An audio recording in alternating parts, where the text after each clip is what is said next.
Sequestration completing its first week, and the impact is already being felt in the military and at the White House.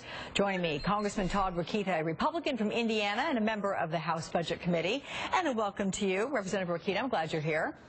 Hey, Alex. Let's talk about what lawmakers on both sides are doing, which is criticizing the sequestration as an irresponsible way to cut spending. But you have approved the just across-the-board cuts here. Why? Yeah, that's right, because it's a lot better than not doing anything. Listen, we are the first generation in American history that, by any objective measure, is going to leave the next one a lot worse off. That's never happened before, and I'm trying everything I can do to not let it happen on my watch. Are there better ways to cut government? Absolutely. But when you have a Senate who hasn't even proposed a budget in 4 years, it's hard to do the more laser-like cuts. So, look, I used to run 5 agencies in the state of Indiana when I was Indiana Secretary of State. And we ran those agencies, by the way, at $1987 unadjusted for inflation.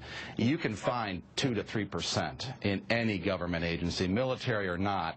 And, you know, so that's why I support it and will continue to. It's the least we can do. It's the first step of many, Alex. All right, well, let's look, though, in your own backyard, because, as you know, the White House is projecting mandatory spending cuts for your state of Indiana, more than $25 million in education funding, more than $70 million trimmed from the military, about 11,000 civilian DOD employees being furloughed.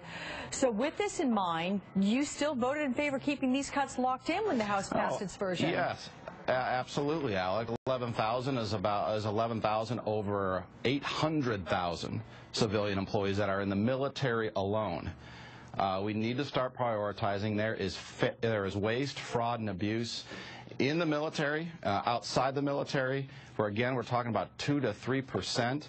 And by the way, any negative impacts, cutting 2 to 3%, that means 98% left. It's amazing to listen to this president, listen to Mr. Booker, listen to others around this country indicate what can happen with just 2% of government. Can you imagine what the other 98% does?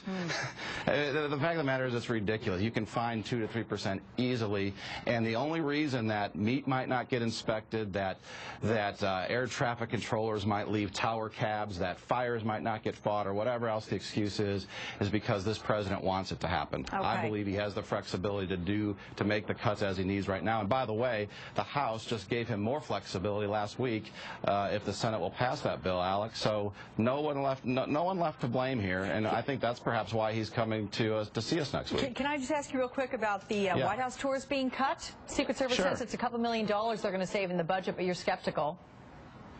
A couple $1 million over hundreds of $1 millions in budget authority just for that White House alone. Look, you know, the president spent more than that when he went down to play golf with Tiger Woods the other day, for crying out loud. And now he's going to cut out White House tours. We just don't buy it, and I don't think the American people at the end of the day are buying it. All right. Well, Congressman Todd Rokita, Republican from Indiana, thanks for your time. Thanks, Alex. Now to the economy.